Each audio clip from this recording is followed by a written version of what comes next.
नमस्कार, जय हिंद, वंदे मातरम। दोस्तों, आप सबका हार्दिक अभिनंदन और स्वागत है आप सबके अपने YouTube channel study with Kumar Amardev पर। और मैं आपका दोस्त कुमार अमरदेव हाजिर हूँ आज की यानी 17 जनवरी 2022 की डेली करंट अफेयर्स की क्लास लेकर। दोस्तों, आपका दिन मंगलमय हो, शुभ हो, आपको आज ढेर सारी खुशियाँ मिले। इन्हीं मंगल शुभ कामनाओं के साथ आइए दोस्तों, हम आज की अपनी जो डेली करंट अफेयर्स की जो क्लास है उसका श्री गणेश करते हैं, उसका आगाज करते हैं। दोस्तों,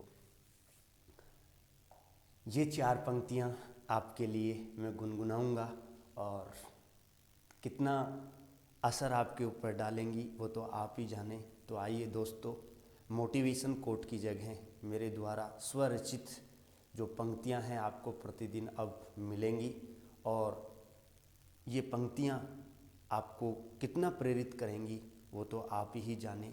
बाकी मैं अपनी लेखनी से जी जान लगा के मेहनत करके आप सभी दोस्तों के लिए रोज़ाना प्रतिदिन जो है अपनी स्वरचित पंक्तियां आपको सौंपूंगा, जिसकी शुरुआत आज मैं कर रहा हूं। तो 4 पंक्तियां निवेदित कर रहा हूं कि तुमसे पहले किसी और का दौर था, तुमसे पहले किसी और का दौर था, तुम्हारे बाद किसी और का दौर होगा, तुमसे पहले किसी और का दौर था, तुम्हारे बाद किसी और का दौर होगा।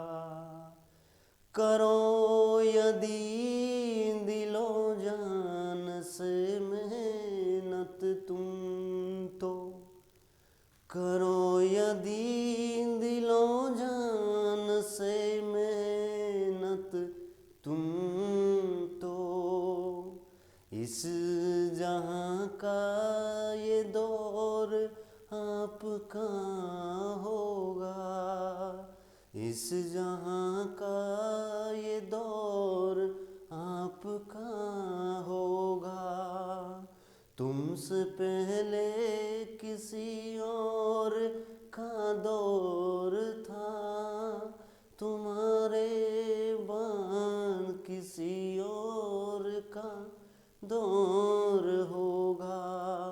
करो यदि दिलो जान से मेहनत तुम तो, इस जहां का ये दौर आपका होगा, आपका होगा। दोस्तों, मैं तो चाहता हूं कि ये जो वर्तमान जो दौर चल रहा है ये आप सभी साथियों का हो, लेकिन दोस्तों इसके लिए आपको मेहनत और क्या करनी पड़ेगी, मशक्क़त करनी पड़ेगी। ये जो दौर चल रहा है यदि आप इसको अपना दौर बनाना चाहते हैं तो दोस्तों आपको दुनिया से हट कर के कुछ नया करना पड़ेगा, दिन रात मेहनत करनी पड़ेगी, दिल से मशक्क़त करनी पड़ेगी, संघर्ष करना पड़ेगा, तब जाके आपको कोई मुकाम मिलेगा। दोस्तों, तो इसके लिए आप लोगों को जुट जाना है मेहनत में, क्योंकि मेहनत का, परिश्रम का जो है ना कोई और विकल्प होता नहीं है। इस दुनिया में मेहनत का कोई विकल्प नहीं है। यदि आप कोई और विकल्प ढूंढना चाहें तो कोई विकल्प नहीं है। मेहनत के सिवाय आपको और कोई भी चीज़ जो है ना आपकी मंजिल तक नहीं पहुंचा सकती। इसलिए निरंतर लगातार बस मेहनत करिए, मेहनत करिए, मेहनत करिए। मैं तो ईश्वर से दुआ करूंगा कि ये दौर निश्चित आपका होगा। तो आइए बढ़ते हैं आज के अपने पहले पंच की तरफ, पहले प्रश्न की तरफ। और ये रहा आज का पहला प्रश्न आपकी स्क्रीन पर। और प्रश्न ये है साथियों कि किस भारतीय रेलवे क्षेत्र के रेलवे सुरक्षा बल ने रेल यात्रियों के खोए हुए सामान को ट्रैक करने के लिए मिशन अमानत, महत्वपूर्ण प्रश्न है, बहुत इंपॉर्टेंट प्रश्न है साथियों। देखिए, यहां आपको मैं बताना चाहूंगा दोस्तों कि अपना जो भारतीय रेल है ना, वो दोस्तों 18 जोन में या हम कहें क्षेत्रों में बटा हुआ है। ठीक है, ये आपको ध्यान रखना है। वर्तमान समय में दोस्तों अपना जो भारतीय जो रेल है ना, वो 18 जोन में क्षेत्रों में बटा हुआ है। ठीक है, तो आपको ये बताना है कि आखिर किस जोन ने, किस क्षेत्र ने अपने रेल यात्रियों को ये सुविधा मुहैया कराई है कि मान लीजिए उनका सामान खो जाता है। ठीक है, तो उस सामान को ट्रैक कर करके और फिर उस सामान की असलियत जान करके कि सच्चाई में ये सामान किसका है, और फिर उस व्यक्ति को, उस यात्री को बुला करके और पूरी जांच पड़ताल कर करके उसको उसका वह सामान सौंपने के लिए आखिर किस रेलवे क्षेत्र के रेलवे बल ने, आरपीएफ ने यात्रियों के लिए जो मिशन अमानत है वो शुरू किया है, ये आपको बताना है। रेलवे की बहुत बड़ी उपलब्धि है दोस्तों।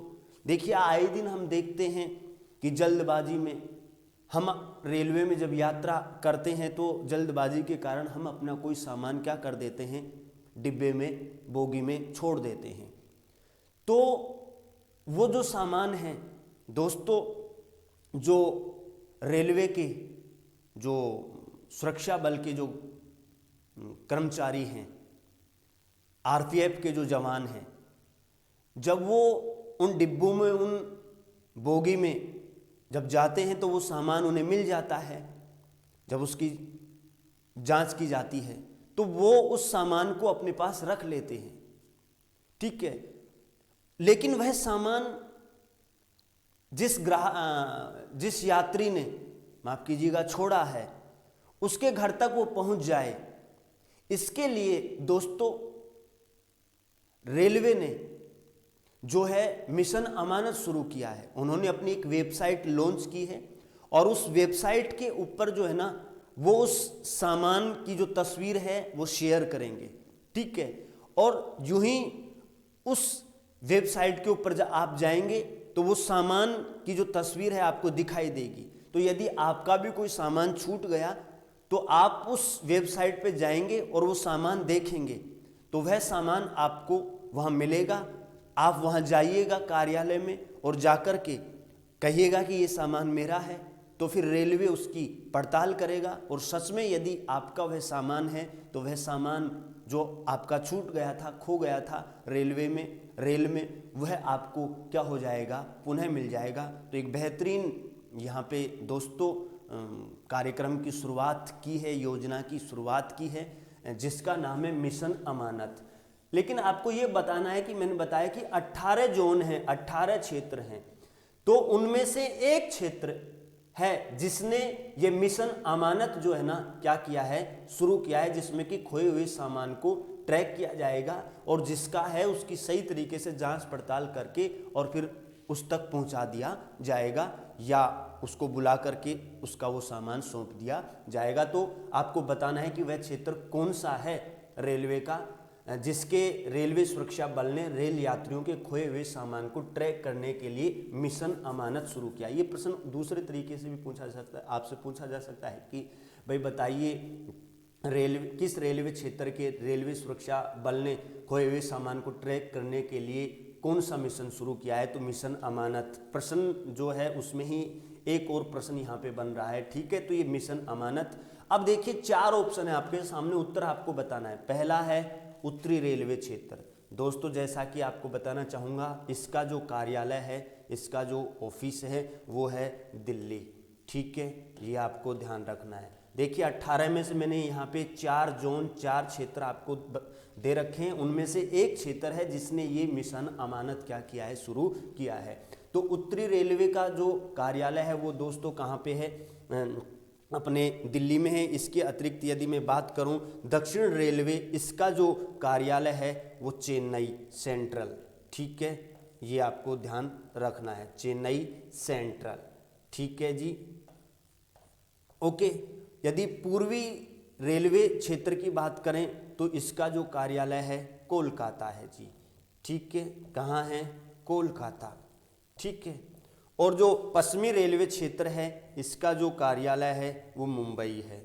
ठीक है, ये आपको ध्यान रखना है दोस्तों। यहाँ पे 4 विकल्प हैं और आपको सही आंसर बताना है कि आखिर किस भारतीय रेलवे क्षेत्र के रेलवे सुरक्षा बल ने रेल यात्रियों के खोए हुए सामान को ट्रैक करने के लिए मिशन अमानत शुरू किया है।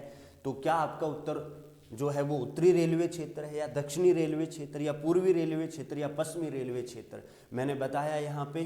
ठीक है, जहाँ उत्तरी रेलवे का कार्यालय दिल्ली, दक्षिणी रेलवे का चेन्नई सेंट्रल, पूर्वी रेलवे का कोलकाता और पश्चिमी रेलवे क्षेत्र का मुंबई। और इसका जो सही करेक्ट आंसर है दोस्तों वो है पश्चिमी रेलवे क्षेत्र।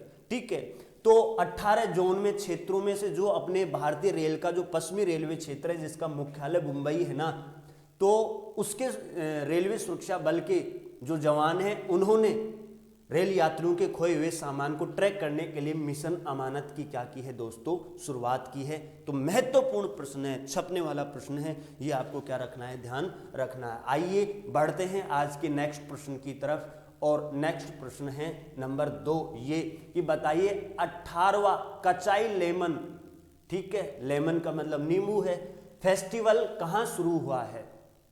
ठीक है दोस्तों, ये जो 18वां कचाई जो लेमन फेस्टिवल है ना, इसकी शुरुआत 14 जनवरी से हुई। ठीक है, 14 जनवरी से। और ये जो फेस्टिवल है ना दोस्तों 2 दिवसीय, ठीक है, 2 दिवसीय फेस्टिवल था।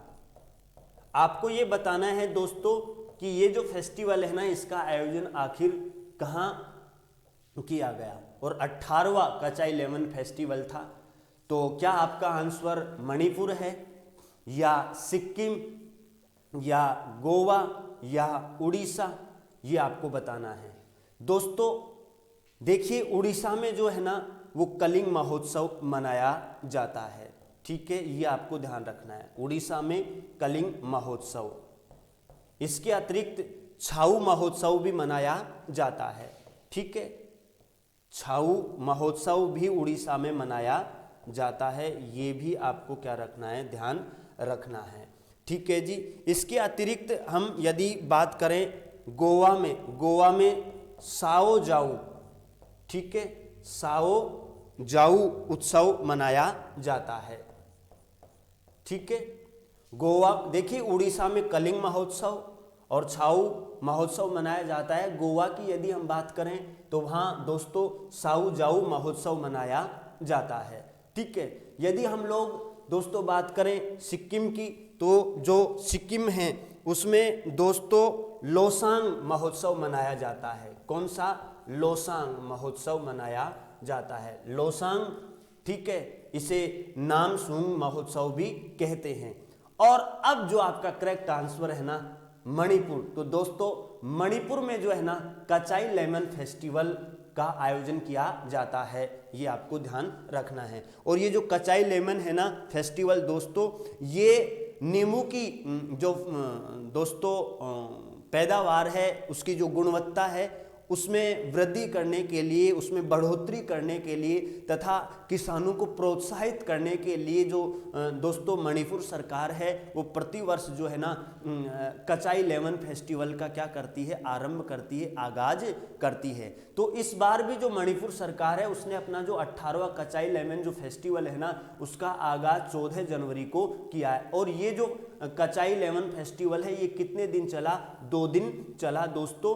और सरकार का ये मुख्य उद्देश्य था कि जो भी किसान जो हैं, कृषक जो हैं, नींबू जो है उसकी उपज में, उसकी पैदावार में बढ़ोतरी करे और गुणवत्ता में जो है उसकी जो विभिन्न जो वैरायटी और जो किस्म जो हैं उनमें वो साथियों सुधार करे। इसको प्रोत्साहित करने के लिए, बढ़ोतरी करने के लिए जो है ना मणिपुर सरकार ने इस फेस्टिवल को मनाने का क्या किया दोस्तों? प्रयास किया और निरंतर लगातार जो है इसको मनाती आ रही है। और ये 18वां कचाई लेमन फेस्टिवल था साथियों। तो इसका जो करेक्ट आंसर है ना वो आपका कौन सा है दोस्तों, मणिपुर इसका आंसर है, ये आपको ध्यान रखना है। और ये जो कचाई लेमन है फेस्टिवल, ये दोस्तों मणिपुर के, यदि मैं आप लोगों से बात करूं तो उखरुल जिले में, उखरुल जिले, ठीक है, उखरुल जिला है, उस उखरुल जिले के कछाई नामक गांव में, ठीक है, कछाई नामक गांव में इसका क्या हुआ, आयोजन हुआ, ठीक है, ये आपको ध्यान रखना है। तो 18वां जो कचाई लेमन फेस्टिवल है वो कहाँ शुरू हुआ जी, मणिपुर में। 14 से 15 जनवरी 2 दिन ये फेस्टिवल मनाया गया, ये आपको ध्यान रखना है। मणिपुर के उखरुल जिले के कछाई नामक गांव में दोस्तों इस फेस्टिवल का क्या किया गया, आयोजन किया गया, ये आपको ध्यान रखना है। उड़ीसा में कलिंग और छाऊ महोत्सव, गोवा में साओ जाओ जो कि जून के महीने में वर्षा ऋतु के आगमन की खुशी में गोवा में ये महोत्सव मनाया जाता है, और सिक्किम में लोसांग महोत्सव मनाया जाता है दोस्तों। बढ़ते हैं तीसरे प्रश्न की तरफ। अपना जो तीसरा प्रश्न है वो ये रहा आपके सामने, और तीसरा प्रश्न ये है कि भारत का पहला सैनिटरी नैपकिन मुक्त गांव कुंभलांगी किस राज्य में स्थित है। तो पहला तो ये प्रश्न बनता है आपका कि बताइए भारत का वह कौन सा पहला गांव है जो कि सैनिटरी नैपकिन से क्या हो चुका है, मुक्त हो चुका है। तो उसका नाम क्या है दोस्तों, कुंभलांगी गांव, ठीक है, ये गांव है। और दोस्तों आपको बताना है कि ये जो कुंभलांगी गांव है जो कि भारत का पहला सैनिटरी नैपकिन मुक्त गांव बना है, ये कौन से स्टेट में स्थित है, पंजाब में, आंध्र प्रदेश में, हरियाणा में या फिर केरल में, ये आपको बताना है। तो दोस्तों ये जो गांव है वो स्थित है कहाँ पे, केरल में, ठीक है जी। और दोस्तों आपको बताना चाहूँगा कि इस गांव की एक खासियत और है, ये जो गांव है ना, ये गांव ही जो है ना देश का पहला आदर्श पर्यटन गांव भी बना है, ठीक है, देश का पहला आदर्श पर्यटन गांव भी ये बना है, ठीक है, देश का पहला आदर्श पर्यटन जो गांव है ना ये भी कौन दोस्तों, कुंभलांगी ही। और कुंभलांगी ही वह गांव है देश का पहला जो कि सैनिटरी नैपकिन मुक्त बना है, तथा इस गांव को ये भी सौभाग्य मिला है कि ये देश का पहला आदर्श पर्यटन जो गांव है वो भी बनने का सौभाग्य इसको मिला है, जो कि कहाँ स्थित है, केरल में स्थित है दोस्तों, ये आपको ध्यान रखना है।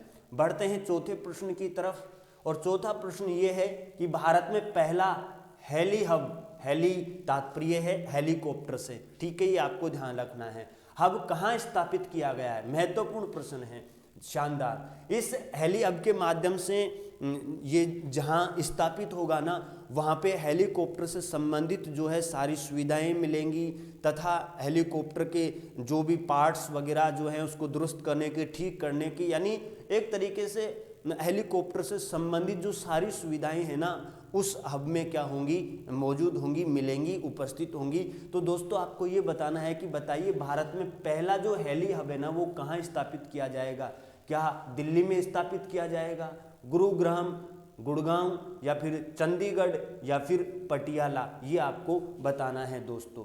तो दोस्तों आपको बताना चाहूँगा कि भारत का जो पहला हेली हब जो है ना वो गुरुग्राम में स्थापित यानी गुड़गांव में स्थापित किया जाएगा।